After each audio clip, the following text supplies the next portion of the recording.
तो chief minister ने कहा कि जब ये हाईकमान ने फैसला लिया था इन दो लीडरों पर एक्शन लेने के सिलसिले में, तो उस वक्त उस मीटिंग में हाईकमान के साथ माइनॉरिटी के लीडर्स मौजूद थे। इसका मतलब ये है कि माइनॉरिटी के जो लीडर्स हैं, लेजिस्लेचर्स हैं, उनसे कंसल्टेशन करके ही फैसला लिया गया है, इस तरह सीएम ने कहा। क्या फैसला लिया गया है? ये जो एक्शन लिया गया है anti party activities Davanagere south के इलेक्शन के सिलसिले में, तो हाईकमान क्या सो रही थी जब शामनूर शिवशंकरप्पा जी शिवमोगा के अंदर बैठकर येडियुरप्पा के लड़के के लिए वोट मांगे थे? उन्होंने ओपनली कहा था कि इस लड़के ने बहुत अच्छा काम किया है, आप सब लोग मिलकर के आप बीजेपी को वोट करें। तो उस वक्त पर हाईकमांड नहीं थी। हाईकमांड सिर्फ मुसलमानों के ऊपर है, एक्शन सिर्फ मुसलमानों के ऊपर है। लिंगायत समाज 11% है, उनको 55 सीट्स दिया जाता है, मुसलमान समाज 13% है। ये तो सिद्धरामैया जी का कराया हुआ कैश सर्वे है ना। तो 13% मुसलमानों को 15 सीट दिया जाता है, 11% लिंगायतों को 55 सीट दिया जाता है। इसके ऊपर एक प्रोटेस्ट के लिए, एहतजाज के लिए आज ये प्रेस कॉन्फ्रेंस मुनक्किद की गई। इसके जरिए हमने कांग्रेस पार्टी को एक चेतावनी देने का काम किया है कि आप हमारे जो लीडर्स हैं जिनके ऊपर आपने एक्शन लिया है उसको वापस अगर नहीं लेंगे तो ये आपकी पॉलिटिकल सुसाइड होगी। इसके बाद से मुसलमान कांग्रेस के साथ देना नहीं देना इसके बारे में 1000 बार सोचें। कांग्रेस पार्टी ही तन्हा ऐसी पार्टी है जो कि मुसलमानों का साथ देती आई है, किसी पार्टी ने मुसलमानों का साथ नहीं दिया, ऐसा कहते हैं deputy chief minister DK Shiv Kumar. एक हमारा ट्रेडिशन है मुसलमानों में कि मेरा दादा कांग्रेस को वोट करता था, हमारे अब्बा कांग्रेस को वोट करते थे, हम भी कांग्रेस को ही वोट करेंगे। देखिए, पूरे अलग अलग पार्टियों के अंदर अगर आप उठाकर देखें तो सेक्युलर पार्टी कांग्रेस नजर आती थी, आती है और आती रहेगी इंशाल्लाह। हम कांग्रेस को ही वोट देते थे। इस बार का जो इलेक्शन कांग्रेस पार्टी जीती है, इसमें सिर्फ कांग्रेस के कार्यकर्ता काम नहीं किए हैं, और ये कांग्रेस की जो बोलना है इनका कि जो 5 गारंटीज हमने दिया है, ये गारंटी की वजह से सरकार बनी है, ये सरासर झूठ है।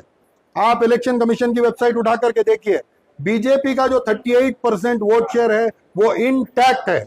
बीजेपी का 38% वोट शेयर 2013 से 13 में केजेपी बनी थी, केजेपी प्लस बीजेपी 38% है। उसके बाद में भी आप उठाकर देखिए 0.33% ऊपर नीचे हर इलेक्शन में ये होता है। लेकिन इस बार के 23 इलेक्शन में बीजेपी का वोटर गारंटी की आस में कांग्रेस को वोट नहीं दिया है। ये जो मुसलमानों का इत्तेहाद है, ये जो एकजुट होकर कांग्रेस को वोट किए, इसकी वजह से कांग्रेस आज यहाँ सरकार बनाने में कामयाब रही है। अच्छा, आप ही के कम्युनिटी के लीडर प्रेस कॉन्फ्रेंस करते हैं केपीसीसी के ऑफिस में, और वो कहते हैं कि पार्टी के खिलाफ साजिश हुई है, कार्रवाई पार्टी करेगी।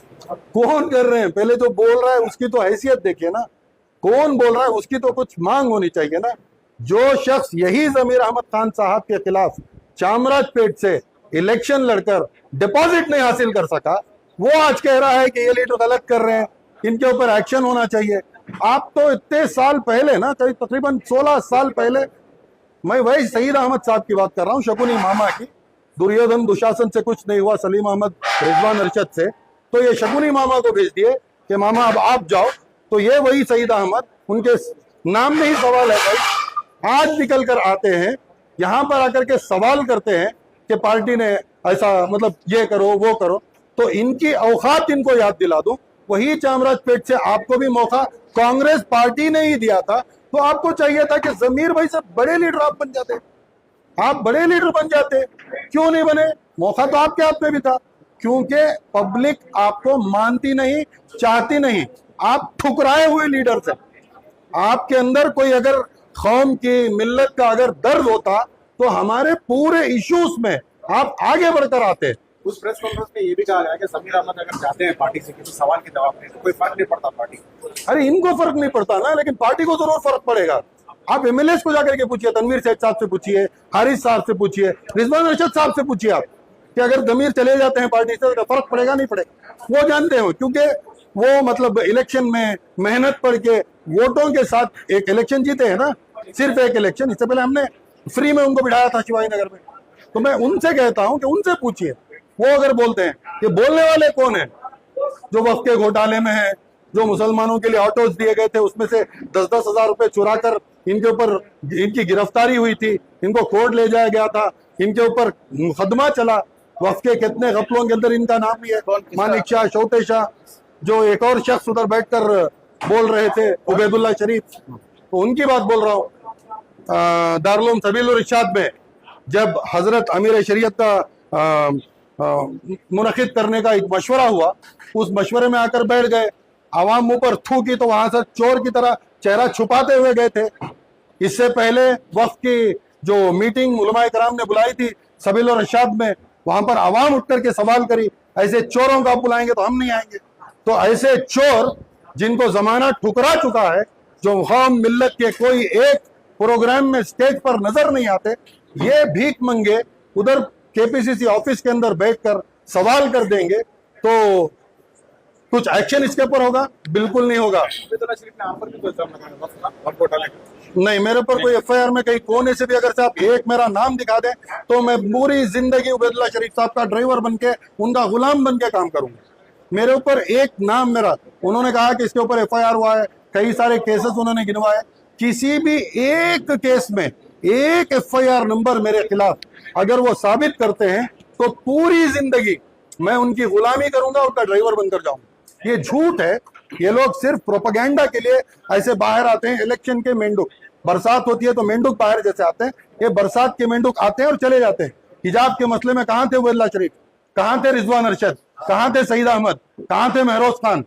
हमारे जो हलाल का मसला आया, अजान का मसला आया, मिल्लत के जब भी मसले आए तो कौन लीडर सामने नजर आए? आज उन लीडर्स के खिलाफ बोल रहे हैं कि ये चले गए तो कुछ नहीं। ये लोग इधर आए ही हैं कि ये मुस्लिम लीडरशिप को खत्म करें। जाफर शरीफ साहब का करियर किसने खत्म करा? रोशन बेग साहब का करियर किसने खत्म करा? अजीज सेठ साहब को खत्म करने की कोशिश किसने की, कितनी बार की? अवाम के सामने है बात आज। ये खत्म करने की साजिश हो रही है। 100% उनको खत्म करने की कोशिश हो रही है, साजिश हो रही है। जो लोग ये कोशिश कर रहे हैं वो उस मंसूबे में नाकाम रहेंगे, नीस तो नाबूद हो जाएंगे, ये मेरी जुबान है। लेकिन इल्ज़ाम ये भी है कि जब ज़मीर अहमद खान साहब गए थे वहाँ दावणगेरे इलेक्शन में, उन्होंने सीरियसली कैंपेन नहीं किया और उन्होंने अपने सपोर्टर्स को वहाँ पर राइवल पार्टीज के सपोर्ट करने के लिए भेजा, और न सिर्फ ये बल्कि राइवल्स को फंडिंग करने का भी इल्ज़ाम है। तो उस पर ये इन्वेस्टिगेशन चला है पार्टी की जानिब से, ऐसा कहा गया। हकीकत ये है कि वहां पर जाकर रिजवान अरशद साहब हो, नासिर हुसैन साहब हो, सलीम अहमद साहब हो, वो जितने भी वहां गए थे, इनकी हैसियत नहीं है ये कैंडिडेट को जिताने की। जो वेलकम, जो नजारा बीजेड जमीर अहमद खान को मिला, उसका 1% नजारा किसी और लीडर को नहीं मिला। 4 किलोमीटर तक रोड ब्लॉक था, और वो खुद जो कैंडिडेट का बाप है एस मल्लिकार्जुन, अगर वो नहीं गाए तो भी ठीक है, वो कौन होता है इधर आकर बात करने के लिए? ये सब उसके डायलॉग्स थे। बट इलेक्शन के नजदीक सीएम पर प्रेशर बनाकर, वो केरला में है तो क्या हुआ, एक दिन के लिए बुला लीजिए, अगर से शामनूर ये इलेक्शन जीतता है तो उसकी पूरी क्रेडिट ये बीजेड जमीर अहमद खान साहब को जाएगी। अगर वो नहीं आते तो मैं कह रहा हूं, मैं ग्राउंड पर था, मैं देखा हूं, मैं उधर ही मौजूद था, बिल्कुल समर्थ जीत नहीं सकता था।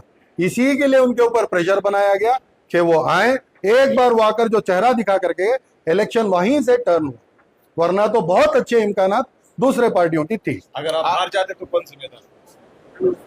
हम मुसलमान जिम्मेदार, दावणगेरे का मुसलमान पूरी मुल्क के लिए एक मैसेज देने के लिए जो एकजुट होकर इस बार इलेक्शन जो दावणगेरे का चला है, ये इंशाअल्लाह पूरे मुल्क के लिए एक मिसाल कायम करके रहेगा।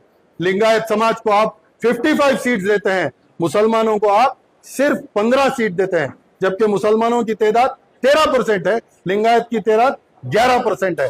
तो ये नाइंसाफी बर्दाश्त नहीं करी जाएगी। इस इल्जाम के बारे में आप रोशनी डालें कि आपको जमीर खान साहब ने भेजा था वहाँ पर इलेक्शन में राइवल को सपोर्ट करने के लिए, और ये भी इल्ज़ाम है कि शाफी सादी ने फंडिंग करी है राइवल पार्टी को कि कांग्रेस हारे। ये ऐसे इल्ज़ाम जमीर अहमद खान। देखिए, इन बेकार बातों को मैं बिल्कुल नहीं मानता। मैं तकरीबन 12 साल से मीडिया के बीच में हूँ, मुझे किसी का बोलना कहना जरूरत नहीं है। इस बार बात साफ है, आप कांग्रेस पार्टी मुसलमानों को सीट दे देना चाहिए था। 40 साल से वहां का मुसलमान एक ही फैमिली को वोट करते हुए आ रहा है, तो ये नाइंसाफी एक, और हमारे लीडरों की जो तौहीन की गई, 2 हमारे उलमा के बारे में जो कहा गया, 3 ये सारी चीजों को सामने रखकर आप भी एक मुसलमान हैं, आप मुझसे कहें कि क्या दावणगेरे का मुसलमान इस बार कांग्रेस को वोट करना चाहिए था?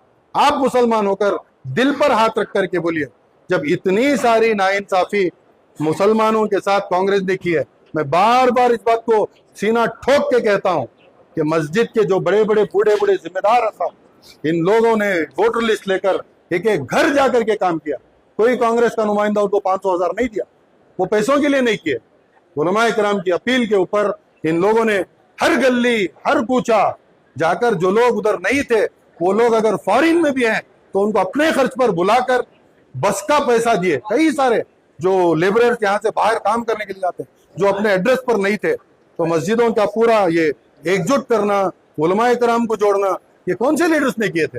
इतना सब कुछ करने के बाद इन लीडरों की अगर तौहीन होती है तो क्या मुसलमान दावणगेरे का कांग्रेस को वोट करना चाहिए था? ये मेरा सवाल है आवाम से। एक अहम सवाल तो मेरे ऊपर लगाया गया इल्जाम सरासर झूठ है। तो जो आपने कहा कि जमीर अहमद खान से भेज, नहीं, मैं तो बाहर था, उम्रे में था, जैसे ही आया ये पूरी चीज मैंने देखी, ये मेरा अपना डिसीजन था। एक तरफ उलमा इकराम ने दावणगेरे इलेक्शन से पहले ये ऐलान किया, पब्लिकली ऐलान किया, मीडिया में, सोशल मीडिया में ऐलान किया कि मुसलमानों को चाहिए कि बॉयकॉट करें कांग्रेस को दावणगेरे साउथ के इलेक्शंस में। अब उलमा के इस कॉल पर नसीर अहमद या अब्दुल जब्बार अमल करते हैं और फिर उन पर पार्टी की तरफ से एक्शन लिया जाता है, तो इसमें तकलीफ क्या है? मेरी बात तो सिंपल है ना, अगर आपको एक्शन लेना है तो सीधा सीधा एक्शन लीजिए, हर किसी पर एक्शन लीजिए। जो आरएस का गाना गाता है आरएसएस का, उस पर भी तो एक्शन होना चाहिए। एक तरफा मुसलमानों को ब्रदर्स बोल देना, उधर जाकर के नमस्ते सदा वत्सले पूरा आरएसएस का गीत गाना, ये कहीं दोगलाबाजी नहीं है, डबल स्टैंडर्ड नहीं है? इसके बारे में मुसलमान को सोच करने की तो एक ये होना चाहिए ना कि कांग्रेस पार्टी में है, सेक्युलर बातें करते हैं, उधर जाकर के आप सदगुरु के साथ बैठ जाते हैं। कमान ये सब चीजें देखने को मिल रही है। ये हमारी आपसी लड़ाई नहीं है, ये कांग्रेस से इनिशिएट की गई हुई एक चालबाजी है। इन्होंने मुस्लिम लीडरशिप को ऐसे ही खत्म किया है, जाफर शरीफ साहब को भी ऐसे ही खत्म किए। जब एक मुस्लिम लीडर एक लेवल तक आ जाता है तो कांग्रेस के अंदर से ये आरएसएस वालों की ये चाल है मुस्लिम लीडरों को खत्म करने की। इसका साथ देने वाले मुनाफिकीन आज भी हैं। जो मीर सादिक वो जमाने में थे, हजरत शहीद के शहीद होने में गैरों का साथ दिए, ऐसे मीर सादिक आज भी हैं। तो क्या अब आगे का क्या मंसूबा है? अगर ये आपने जो मांगे रखी हैं कांग्रेस पार्टी के सामने, अगर उन्हें न माना जाए तो आप लोगों का यानी उलमा का क्या इक़दाम? अगले महीने इंशाअल्लाह आखिर में एक ऑल कर्नाटका उलमा कॉन्फ्रेंस होगा पैलेस ग्राउंड्स में, उसके अंदर जवाब दिया जाएगा। क्या जो भी फैसला लेना है तब लेंगे, अब नहीं। किस तरह का फैसला? वेट कर रहे हैं ना कि क्या होगा क्या नहीं। हमारी तो मांग है कि जो आपने इनको निकाल दिया है पार्टी से, वो डिसीजन को वापस लें। आगे चलते कोई एक लीडर पे अगर से एक्शन हुआ या मुस्लिम कम्युनिटी को टारगेट बनाया गया या मुसलमानों के इत्तेहाद को तोड़ने की कोशिश अगर से की गई तो इसके ऊपर सख्त से सख्त एक्शन मुस्लिम कम्युनिटी लेगी। ये बिल्कुल कोई मंदड़क बात ऐसे ही नहीं बोल रहा हूँ, इसके बारे में हम लोगों ने तस्फिया किया है। इसका जवाब अगले प्रेस कॉन्फ्रेंस में जरूर दिया जाए। शुक्रिया।